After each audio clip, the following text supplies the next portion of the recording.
Hola, ¿qué tal? Buenas noches. Mi nombre es Mauricio Vares. A nombre de la editorial Nitro Press les damos la más cordial bienvenida. Agradecemos a la Feria de Minería el espacio para poder presentar esta mesa donde traemos algunos de los libros ganadores del Premio Libro Sonorense del año pasado y antepasado. Está con nosotros Carlos René Padilla, ya muy conocido por estas tierras y en estos eventos. Está también con nosotros Selene Carolina Ramírez. Ambos ganaron el Premio Libro Sonorense. Selene lo ganó con Villa Paraíso en cuento el año pasado, y Carlos René lo ganó en cuento también, pero el año antepasado. El plan era que estuviera aquí con nosotros también Silvia Arbizu, que lo ganó en crónica. Pero bueno, lamentablemente su situación pues legal no le permitió venir. La idea de ella era, bueno, el consejo que le daba a su monitor, digamos, era que se viniera un poco así a escondidas. Pero bueno, ella no quiso meterse en líos, fue con el juez, le pidió permiso para venir, y a la hora el juez le dijo que no tenía permiso, y que de hecho iba a tener que posiblemente volverse a recluir los fines de semana. Entonces, bueno, por querer, nosotros decimos, hubiera estado mejor pedir perdón que pedir permiso, pero bueno. Entonces, bueno, el libro sí está, afortunadamente, vamos a festejar por ella. Vamos a tratar de platicar un poquito acerca del libro entre nosotros tres, que somos los que lo conocemos. Ellos la conocen personalmente mucho más a fondo, ya nos lo irán diciendo. Y entonces, en vía de mientras, me gustaría ir leyendo las fichas de cada uno. Silvia Arbizu deshidrató a su mamá en el parto en 1978, es comunicóloga y escritora, autora de 3 libros: Breve Azul, En la Cábula, Mujeres que Matan, en Nitro Press, y Las Celdas Rosas, así como en Nitro Press. Inicia su ejercicio literario a partir de su reclusión. Se adueña del Premio Nacional José Revueltas, el premio interpenitenciario más importante del país, ganándolo incontables veces en narrativa y 3 ocasiones en dramaturgia. Ha colaborado en medios como Milenio, Vice, Replicante, Splin Journal y Paso de Gato, así como en varias antologías nacionales como la mítica La 2B de 2011 y 2 documentales. En 2017 gana el concurso del libro sonorense en el género de crónica, estando en reclusión. O sea, es el primer premio que gana, el primer premio civil que gana estando ella en reclusión. A partir de que sale libre en 2020, el mundo entero se encierra. Imparte charlas en diversas plataformas digitales, promoviendo la cultura como herramienta para la reinserción, como la opción más ética y estética de reintegrarle al individuo su carácter humano. Actualmente escribe editoriales para Radio Sonora y redescubre la vida de la mano de Silvana, su hija de 16 años, con quien despierta greñuda todas las mañanas. Bueno, luego Selene. Nació en Hermosillo, Sonora, es doctora en Humanidades por la Universidad de Sonora, ganadora del Concurso Nacional de Narrativa Gerardo Cornejo en 2014 y del Concurso de Libro Sonorense en 2018 y 2021. Autora de los libros De Cuando Ellos se Narran y Love is Love, o de Cómo me ato a las cintas, que está en Nitro Press, lo tenemos de hecho aquí también. Su línea de trabajo son los estudios literarios con perspectiva de género y de derechos humanos. Se sabe desde hace 15 años que hizo al niño más bonito del mundo. Esto está en discusión porque nosotros tenemos otro en la casa. Lo podemos poner en disputa. Un aplauso para Selene, que vino desde Sonora, caramba. Y Carlos René, que como ya dije, bueno, pues él está a cargo de las jornadas negras aquí en Minería, entonces lo tenemos aquí desde hace varios años, ya es muy conocido en los pasillos y demás. Entonces, Carlos René Padilla, narrador y periodista, veo por primera vez la luz de las patrullas en Agua Prieta, Sonora, ganador del concurso de libro sonorense en los géneros de novela, crónica, ensayo y cuento en diferentes años, con los libros Amorcito Corazón, No toda la sangre es roja, Los crímenes de Juan Justino y Rodrigo Cobra, Hércules en el desierto y Bavispe, publicados todos por Nitro Press, que también andan por acá. El Muy Traidor se fue a publicar un día de estos, Fabiola, a otra editorial. Y Yo Soy el Araña, que fue galardonada con el Premio Nacional de Novela Negra, Una Vuelta de Tuerca. Es fundador de Sonoar, movimiento encargado de difundir la literatura policial y negra en todo el país. Sus cuentos han sido incluidos en antologías a nivel nacional, latinoamericano y en España. Actualmente se encuentra en arresto domiciliario en Ciudad Obregón, donde cocina para su esposa e hija, escribe y en las noches se escapa a un bar donde aseguran que nunca ha pagado nada. Un aplauso para Carlos.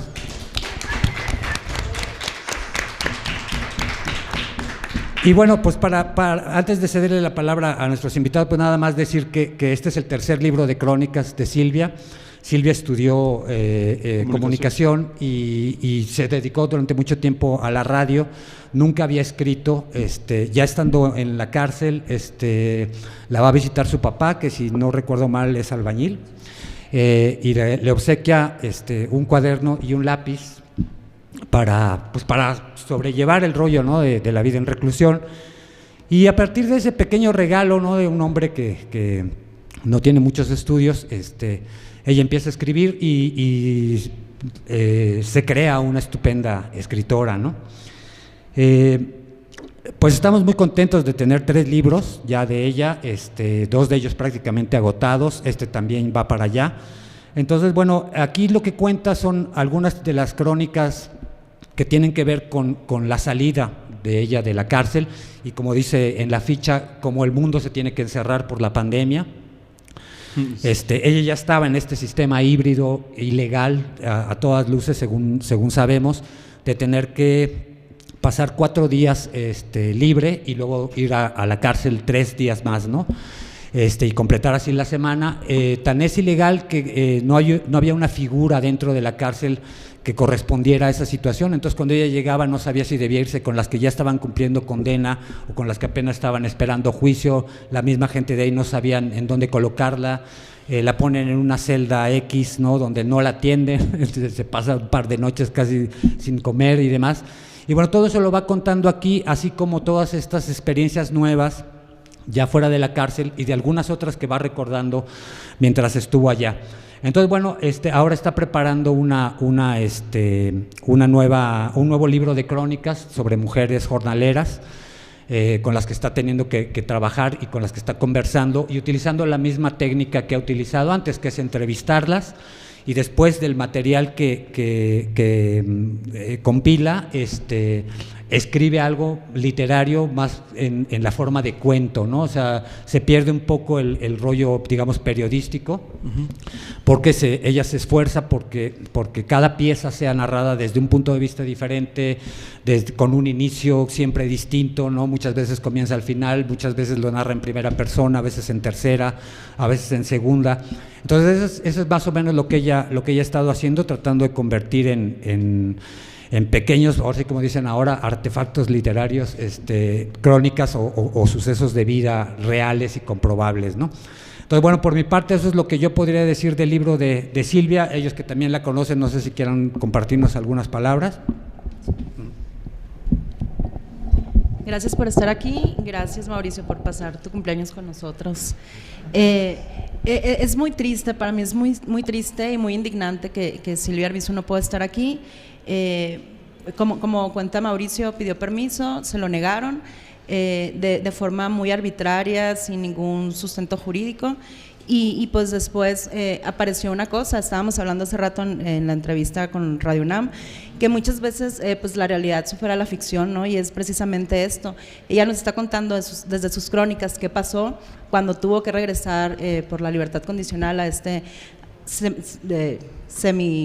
no sé cómo decirlo ni siquiera, o sea, regresar paulatino a la cárcel media semana, y pues ahora pareciera que va a pasar lo mismo. Está ella abogando mucho porque no sea así, buscando ayuda legal a través de amparos y de otras cosas, pero ya quitando esto feo y lo triste de que ella no esté aquí, yo creo que Silvia, pues las personas que la conocen, es una persona súper divertida, súper positiva, es una gran oradora, y a mí me encanta que su reinserción haya podido ser específicamente dentro de los campos agrícolas, ¿no?, de jornaleras.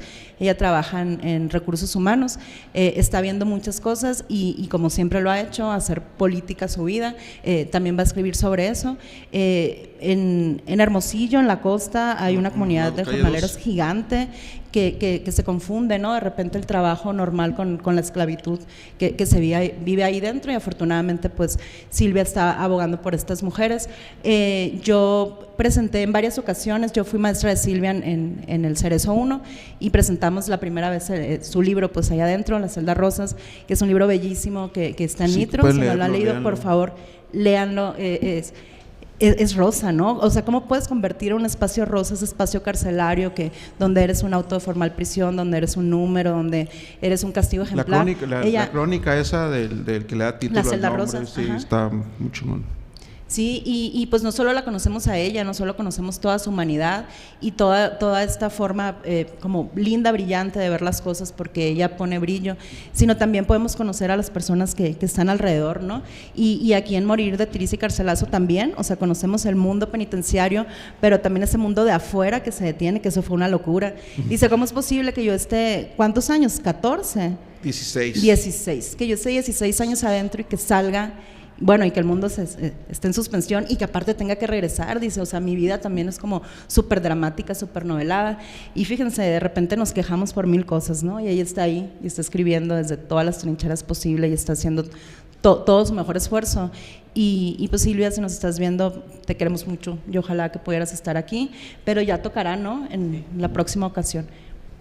Y bueno, pues sí, nomás agregar un poquito que dentro de todo lo malo, Silvia ha sabido de una manera catártica regalarnos muchas crónicas muy conmovedoras, ¿no? De repente ver lo que sucede en la cárcel desde otros puntos de vista, te estremece, ¿no? El de las celdas rosas, nomás para que lo ubiquen, es cuando su niña, su niña básicamente se crió con sus papás, con los papás de Silvia, y de repente sale y otra vez aprender a ser mamá y aprender, y todo lo cuenta, y se desnuda literalmente y te duele, ¿no? Lo que estás leyendo. Entonces creo que la literatura de Silvia es muy muy honesta, y creo que pues es una lástima que no esté aquí con nosotros, pero bueno, aquí están los libros, si tienen oportunidad, no se van a arrepentir si pueden leerlo. Ok, pues muchísimas gracias. Me gustaría que fuéramos ya platicando de los libros de ustedes, que son proyectos muy bonitos también, obviamente merecedores de los premios que ganaron. Villa Paraíso lo ganó en cuento, pero es un libro que coquetea mucho con las fronteras del cuento, de la crónica, incluso sobre el modo en el que puedes transformar un suceso real en ficción y viceversa, ¿no? Entonces, no sé si nos quisieras platicar un poquito de cómo fue el proceso, porque además tiene toda una historia detrás, ¿no? El libro. Fue bien difícil porque yo decía, por primera vez voy a escribir algo que estoy viendo, que estoy viviendo, va a ser facilísimo. Tómala, es más difícil todavía, porque tienes a Fue mucho de personas las alegatas, vivas. ¿no? Fue mucho de las alegatas. Sí. Esto, cuéntalo, no las crónicas. Sí, ok, yo tenía así como un conflicto ético, un conflicto moral muy grande, porque estaba tratando seres vivos, ¿no? Y no quería resultar terminando como con caricaturas o con cosas así como muy polarizadas, o con una especie de oda a la vejez perfecta. Es un libro sobre ancianas y ancianos en un asilo, que yo estuve aproximadamente 1 año con ellos, entrevistándoles, conociéndolos para hacer este proyecto, que era un proyecto del fondo, ¿cómo se llama? El Jóvenes Creadores. Entonces yo dije, va a ser... Es que iba a decir del sistema, pero ese todavía no me llega. No te lo dan. Humildemente el Jóvenes Creadores. Jóvenes Creadores. Entonces yo dije, va a ser mucho más rápida la escritura porque tengo todo el material aquí, tengo las historias, no hay nada que inventar, y tómala. Quedarte con ese espacio suspendido, esta cosa que duele, esta cosa que es como el antes y el después de una vida, es muy difícil, porque para eso tienes que escuchar a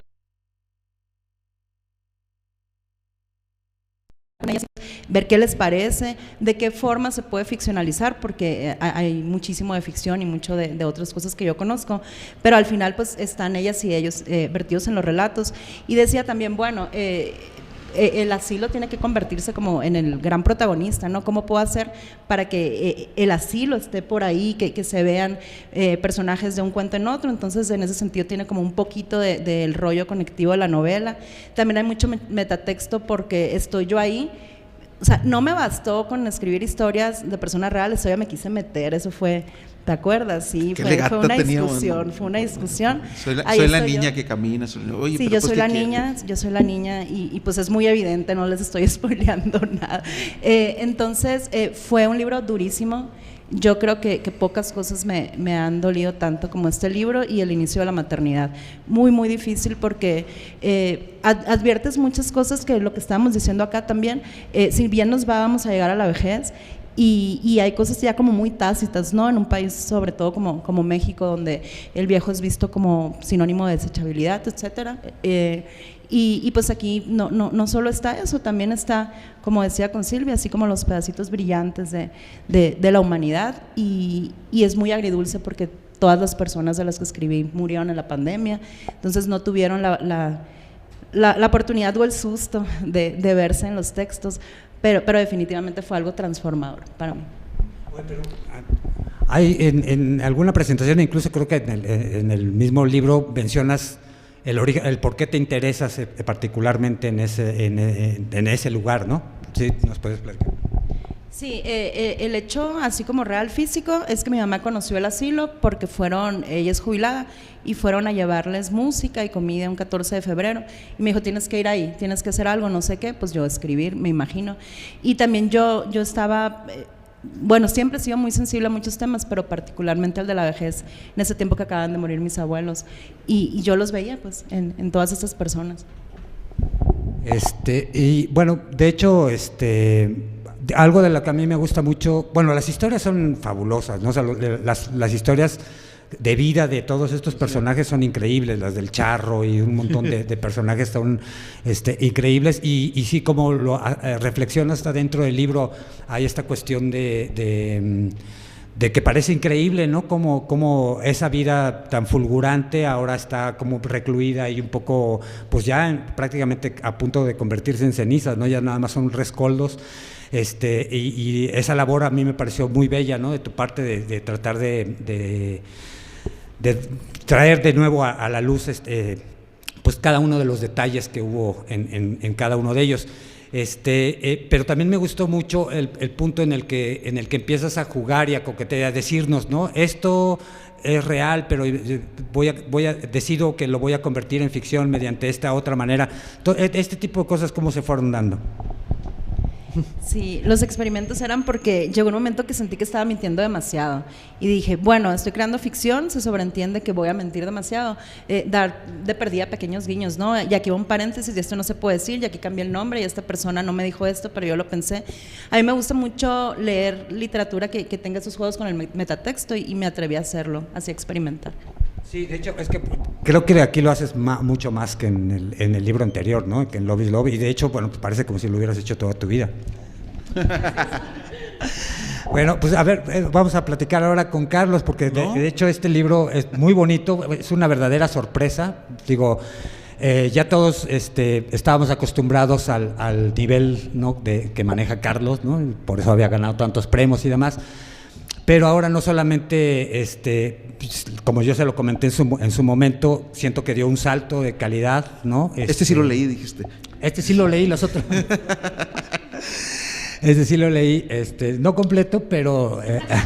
El que me dice traidor, y yo le digo, lee uno mío y luego le dejamos. Entonces, no solamente da un salto de calidad, sino que también un cambio completo de temáticas y demás.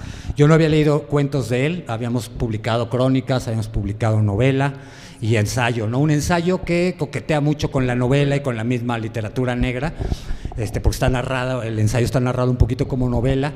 Entonces, pero cuentos no habíamos leído nada, entonces,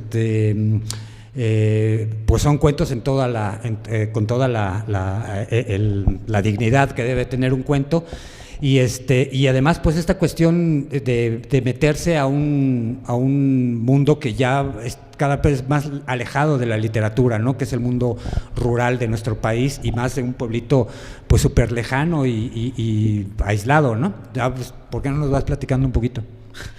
No, bueno, algo que me gustaría platicar un poco es que Villaparaíso y Bavispe estuvieron casi gestándose al mismo tiempo, ¿no? Fue una libros pandémicos donde nos juntábamos y lo platicábamos y hacíamos unos debates muy fuertes, ¿no? Yo de la niña sin quería que no estuviera en la Villaparaíso, sí que de repente Selene traía ya mucho esta crónica, pero bueno, pero estás haciendo crónica, no, pero esto lo estoy metiendo yo, no, pues déjalo, termínalo todos en cuento, y eran esas pláticas. En Bavispe también llevaba un cuento y de repente Selene me podía decir, ¿sabes qué? Esta morra no se la creo, no, ay, está bien esto funciona, y creo que eso, el proceso fue no sé si más, sí, o sea, era llevar un cuento cada semana que nos tocaba y así irnos renglón por renglón, y creo que se nota en ambos libros, en otro libro que también de Gerardo que ganó, entonces creo que se notó mucho la mano de los tres, y hace mucho que no escribía cuento. La verdad es que los que son narradores no me dejarán mentir, muchas veces piensa uno que por la extensión del cuento puede ser más fácil, pero es lo más complicado, ¿no? O sea, si no logras, te queda un cuento fallido, ¿no? Y con la novela, pues, de repente te puedes ir y jugar un poquito más. Creo que el lector puede ser más condescendiente cuando te equivocas en la novela, digo, no errores garrafales, ¿no? Pero un poquito más condescendiente, y el cuento no.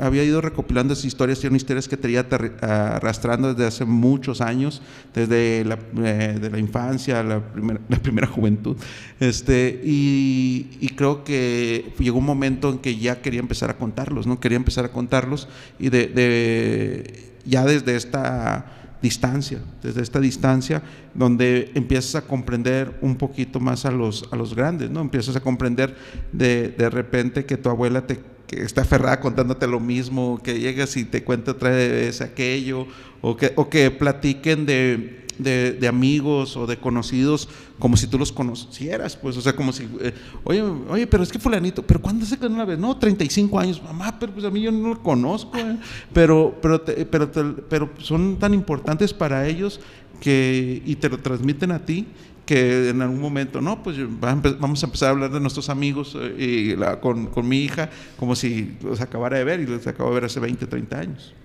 Oye, pero, o sea, ¿tu familia proviene de Bavispe? Sí, mi mamá nació en Bavispe, emigró a Agua Prieta, y bueno, ahí se quedó, y yo a Bavispe iba mucho cada, no sé, 7, 10 veces al año. En las vacaciones largas me iba con la clásica, ¿no? Para que no estuvieras de flojo, te mandaban a trabajar, pero te mandaban a capar toros, me mandaban a sembrar. Hay una escena donde están sacrificando una vaca, ¿no? Están sacrificando una vaca, y cómo lo hacen, y yo me acuerdo muchísimo cómo lo hacían. O sea, si nos llevamos a juntar toda la familia, me acuerdo mi tío, que llegamos a la Laborcita, que era el lugar, mi tío como emperador romano, maten a esa vaca, y la agarraban, y como mi primo y yo éramos los más chicos, pues ayudábamos al matarife, a la vaca, y la vaca la hacía así. Yo sé que se ve muy, ¿cómo se llama? Muy cruel, pero pues estamos hablando de hace muchísimo, bueno, todavía, pero entonces, pero crecí viendo eso, ¿no? Crecí que te contaban las leyendas, ¿no? Que te contaban, oye, no, es que aquí se aparece alguien, oye, es que aquí hay los tesoros enterrados, aquí había revolucionarios y todo ese tipo. Mi mamá me cuenta muchas historias, digo, que no salieron ahí, y que dijo que si te daban cuscús, ¿no? En la noche, pero Y ya lo que empecé a hacer es ir recopilando esas historias. Dije, no, estas historias creo que van a tener más, van a cumplir más el objetivo literario si se narran a partir de cuentos. Entonces fue por eso ahí la decisión. Ay, pues de la que te salvaste con que tu mamá se moviera de ahí, porque digo, mis papás son de Chignahuapan, yo sé lo que te... Mi papá cuando yo era chico decía, no, debemos mandar a estos niños a regresarlos al rancho, a que crezcan allá, para que crezcan chapeadotes. Imagínense, yo no sobrevivo. No, ibas y acá en el caballo y las espuelas, y yo veo a mis primos todavía y pues... No agarro herencia. No, pues, o sea, ya muy diferentes, pues, o sea, yo ya, no sé, ahorita me subo a un caballo y no sé cómo puede ir. Muy bien, ¿tú quisieras comentar algo sobre el libro de Selene, siendo que lo conoces también? Tú que no leíste. ¿Tú que lo leíste? No, ¿Tú que no lo es leíste? cierto. No es cierto. No, yo creo que era eso, ¿no? Cuando Selene nos traía los textos, sí lo platicamos ahorita, a mí en lo particular lo que más me movió es la historia de vida de los personajes que presentaba Selene. El charro es fabulosa, si no han leído ese cuento, es un charro, o sea, decía, no tenía dedos, ¿no? Se lo llevó la cuerda. La sosa, pero era modisto. O sea, y vivió en París y todo, o sea, entonces es una historia bien loca. La señora que era esquizofrénica, pues, hay unas historias que iba contando, y a mí lo que me llamaba mucho la atención cuando empezaba a leer los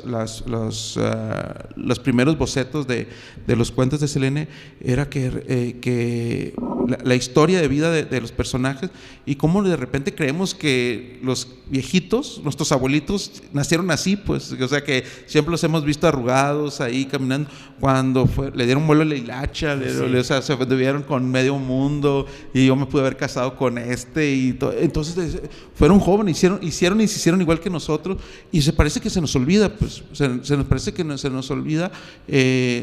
Lo que pasa es que se nos va acabando el cuerpo, ¿no? Entonces, conforme vamos avanzando en este valle de lágrimas, nos damos cuenta de eso, y es lo que más me movía de los textos de Selene cuando nos los traía y nos presentaba. Decía, todo lo que hizo y todo eso. Y otro gran acierto que creo que hizo Selene, a mí, y lo hemos platicado mucho, pues, con cuestión de literatura, creo que escribir es decidir, o sea, es qué decido contar, en qué parte, o sea, tengo toda la historia, pero necesito contar esto, pero no puedo contar todo. Entonces, esas decisiones o te mandan al traste una historia o te la potencializan. Entonces, creo que el olfato narrativo de Selene sí fue muy, muy, muy bueno en decir, voy a contar esto, o sea, tengo estos destellos de este personaje, pero me voy a enfocar en esto porque esto es lo importante, sobre todo, y lo decía hace rato, en lo difícil que es el cuento, ¿no? En el tan corto espacio de tiempo que puedes llegar a tener, ¿no? Y en tu caso, Selene, que sí leíste el libro, que sí leíste el libro de Carlos, ¿qué podrías decir? ¿Qué te parece? A mí Bavispe me parece un libro parece que bellísimo. Vas a cantar, ¿no? Ah, sí, ¿verdad? Sí. Es que es más como, me parece un libro bellísimo. Ahorita sacamos la guitarra. No me dejaron traer la guitarra. No la dejé. Es bellísimo. Desde el principio hay como un juego intertextual con el Comala, ¿no? Está todo aquello que ya conocemos como de nuestra literatura fundacional, por decirlo de alguna manera, se puede ver reflejado, y por eso, y lo dice Eve en su reseña muy buena, se vuelve como aquello que es súper chiquito, súper privado, se vuelve universal, ¿no? Volverlo local universal para mí es como uno de los grandes aciertos de la literatura, y seguramente habrá muchos Bavispes por todos lados, y me gusta mucho este juego porque pues Bavispe es el protagonista, así se llama el libro, ¿no? Y es un espacio mágico, fantasmal, un espacio de apariciones, pero también está todo eso que ya conocemos un poco porque es como el México mágico, y de repente está el giro que se le da, ¿no? Para empezar a hablar de problemas reales, desaparecidos narcotráfico, reales, ¿no? Los trailers llenos de personas muertas porque no caben ni en las funerarias, ni en las morgues. Y es maravilloso cómo podemos usar también de pretexto aquel pasado idílico o no, pero pasado, y poderlo poner en ese presente y crear una crítica social a partir de algo bien lindo. Es poesía, Bavispe, es un lenguaje lírico hermoso. Sí, bueno, es un poco a lo que me refería cuando decía que a mí me parece como un salto, ¿no?, muy grande entre lo que ya conocíamos de Carlos y lo que hay ahora en Bavispe. No sé si les gustaría leer algún fragmentito, por lo menos para que la gente se Pero tú sí quieres leer. Se haga una idea, porque mejor, si no... yo quiero mejor platicar. No sé, pero sí quieres leer. ¿Quieren que leamos o platiquemos? Mejor con... Muy bien, o hay tiempo para que les pregunten, porque al ratito va a llegar la notita fatídica de que ya nos tenemos que ir. Entonces, pues si tienen alguna pregunta que hacerles. O un comentario, aquí fíjense que sí hay chance. Sí. Adelante, ve. Bueno, me voy a referir concretamente a los libros podría decir mucho del libro de Silvia Arbizu, que también es un maravilloso libro, pero me voy a referir a los presentes concretamente. Bueno, por un lado, Selene visibiliza a los más invisibles, no nada más de la sociedad, sino de la literatura, que son los ancianos. Y eso me encantó, o sea, esta visibilización de la ancianidad, pero no de la ancianidad de la enfermedad, o sea, las cosas, digamos, trágicas de envejecer, sino de este recordar que estas personas ancianas fueron jóvenes y todo lo que vivieron, las experiencias que vivieron en su juventud. Eso me pareció muy original, y la forma en la que lo cuentas, maravilloso, ¿no? Y respecto a Carlos, pues ya casi hago una enciclopedia no. Pero lo que sí voy a decir, y a lo mejor va a sonar, a lo mejor no va a faltar quien diga, porque a mí si me han dicho exagerada, es una de los calificativos que más he recibido en mi vida, pero yo creo que Bavispe es el Comal del siglo XXI.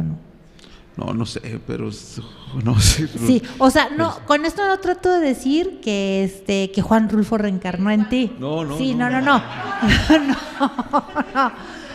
Me Pero van a demandar. Pero Te casi reencarnó Juan podría Rulfo. jurar que dentro de unos 100 años los lectores van a ver a Bavispe como nosotros vemos a Comala, porque yo sentí cuando lo estaba leyendo que era, o sea, es un lugar real, sí, que existe en Sonora, muy identificable. Yo la verdad no lo conozco, pero sé que existe. Y tengo amigos que nacieron en Bavispe, así que no es un lugar ficticio.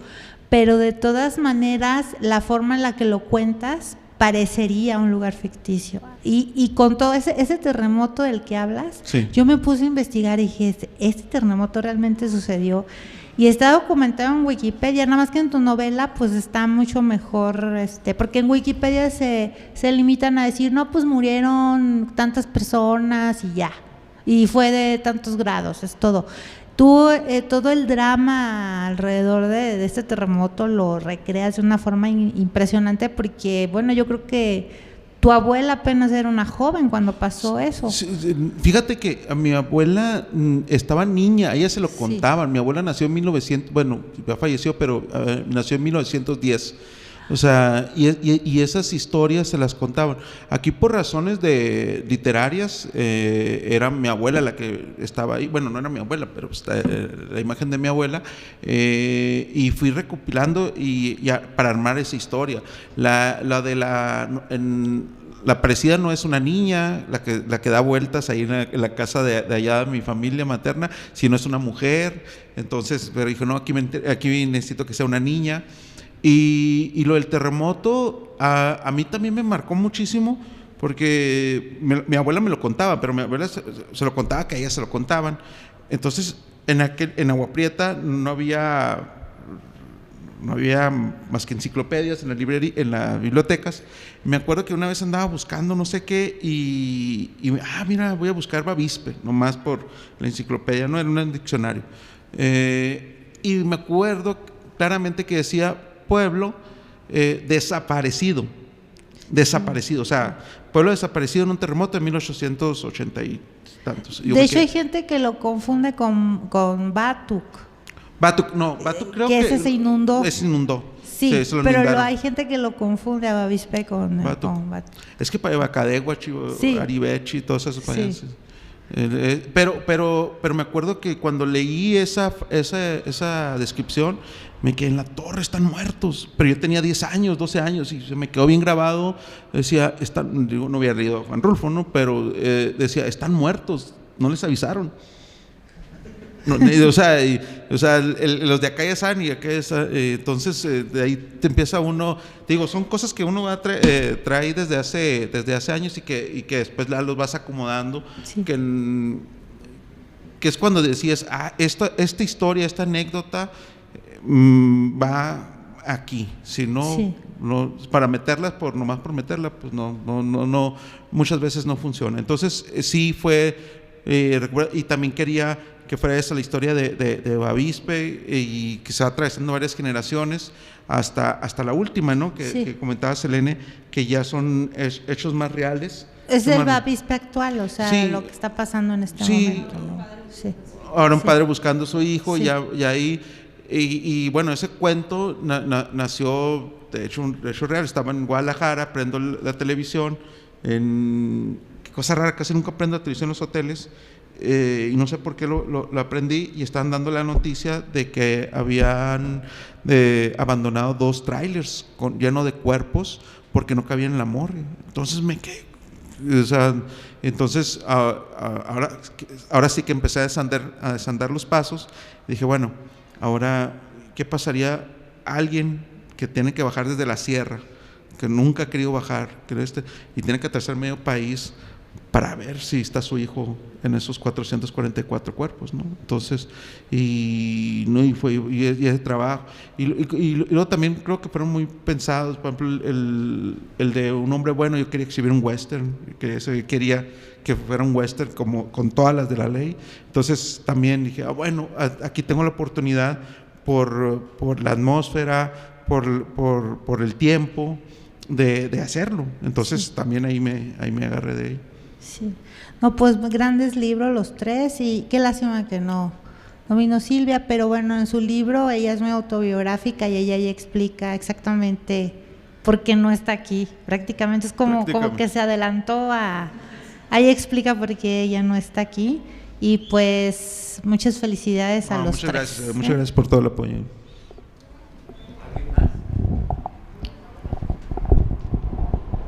¿No? ¿Algo más que quieran agregar ustedes? Sí, yo quiero felicitar el Mauricio, el Mau, cumpleaños hoy. Quiero que le den un fuerte aplauso a Mauricio. A que se ponga colorado, Bueno, el motivo de la mesa es eso, ¿no? Premios sonorenses. Y creo que a últimas fechas, y bueno, Lilia y Mauricio no me dejarán mentir, creo que ya tienen bastantes sonorenses en el catálogo y han visto evoluciones, como han visto cómo van empezando muchos colegas y dónde están ahorita. Entonces a mí me gusta mucho que se está dando esta narrativa muy sui generis en el norte, sobre todo en Sonora, que están haciendo una búsqueda muy particular, cada quien en sus rangos, pero que ahí está. Hablaba con otros colegas hace años, a lo mejor Mauricio no me dejará mentir, que cuando decías, bueno, ¿quién está escribiendo fuera de México? Porque tenías que venirte a México a hacerla, ¿no? Entonces, esa era seguimos siendo un país centralista. Entonces, de repente preguntaban aquí, bueno, ¿quién está escribiendo en Monterrey? Y salían nombres. ¿Quién está escribiendo en Chihuahua? Y salían nombres. Tijuana, salían nombres. Pero como que de repente Sonora estaba medio salía de repente Eve, Gerardo, mande. Sí, no, pero Abigail, Vidal, o sea, así como, pero que de repente salía alguien y se quedaba como, había como que un receso y luego salía otro o otra autora, y ahorita como que ha sido más constante, ¿no? Como que de repente el concurso ha ido subiendo mucho de nivel. Eso es muy, muy bueno para todos, para los lectores, para los mismos colegas que aspiran a ganarlo, y eso yo creo que ha mejorado muchísimo en ese sentido lo que se está haciendo en el norte, y bueno, yo hablando específicamente de Sonora, ¿no? Hablando de colegas, Silvia Arbizu, Silvia Aguilar Seleni, Franco Félix, Gerardo Jacobo, Carlos Sánchez, mande. Claudia Reina. Que no la hemos podido publicar, pero bueno. Claudia Reina. Entonces de repente salen varios nombres ahí, y Manol, que obviamente que fue de los primeros que ya empezó a despuntar fuera de Sonora. Entonces ya te empiezas a decir, bueno, algo ya están volteando un poquito más, tanto las editoriales y los lectores, a ver qué se está haciendo de aquel lado, ¿no? Sí, bueno, de hecho Edgar Contreras, que ganó el Altamirano, ¿no? El Altamirano, él está en San Luis, ya había sido finalista de otro premio. Sí,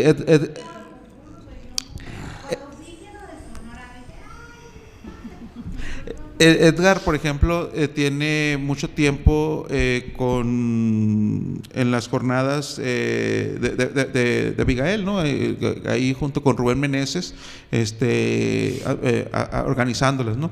Y me consta que han estado haciendo esfuerzos para llevar colegas para que tomen talleres, y obviamente eso les ha ayudado muchísimo a ir mejorando toda la literatura, porque yo sí creo, y ya lo hemos dejado muy claro Selene y yo en toda la pandemia, lo que estuvimos haciendo es escribir es reescribir hasta que queda lo más posible, ¿no? Lo mejor posible. Sí, compañero. Justo hablando de un poco del tema de la literatura norteña, a mí me gusta, yo soy de Saltillo y también cada vez son más. Pero yo con orgullo. Bueno, pero a mí me interesa saber si hay como un vaso comunicante, porque cuando se habla de literatura norteña la gente siempre se imagina, obviamente, narcotráfico, narconovela, etcétera, ¿no? En Saltillo, por ejemplo, está Julián Kerper, que es muy conocido. En Coahuila está Carlos Velázquez, Carlos Reyes. Sí. Es muy bueno, ¿no? Y además hace literatura LGBT que a mí me encanta por obvias razones. Pero a mí me gustaría saber si hay como un vaso comunicante, porque ahora que yo vivo en la Ciudad de México es raro, pero estoy volviendo como mucho a la literatura del norte como para sentir ese como abrazo, ¿no? de la casa, del hogar. Pero mi pregunta es como de todo el norte, si tú has visto similitudes en los autores, o ya es como muy, ya no se puede encasillar como en una temática.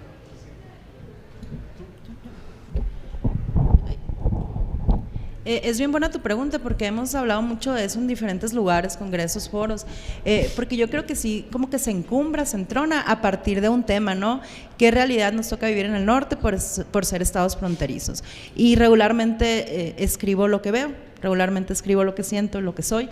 Entonces era así como lógico que ese iba a ser el vaso comunicante primario, ¿no? Creo que después empezó como a matizarse mucho y a empezarse a construir personajes mucho más humanos y más complejos que hablan del fenómeno de la violencia fronteriza, del narco, trata de blancas y todo.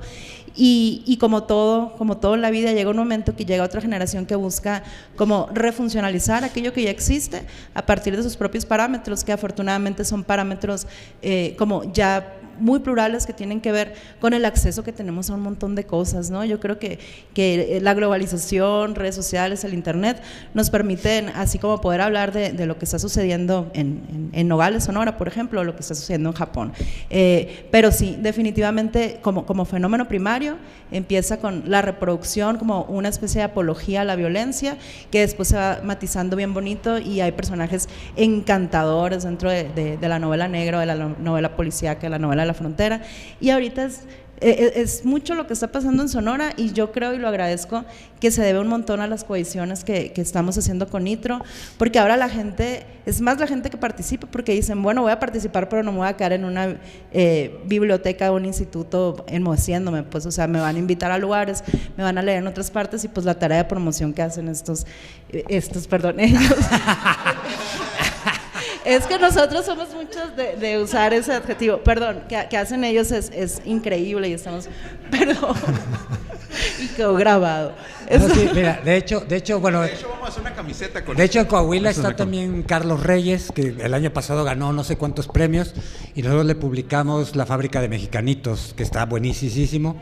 Está recién salido, ahí lo tenemos en el 1357.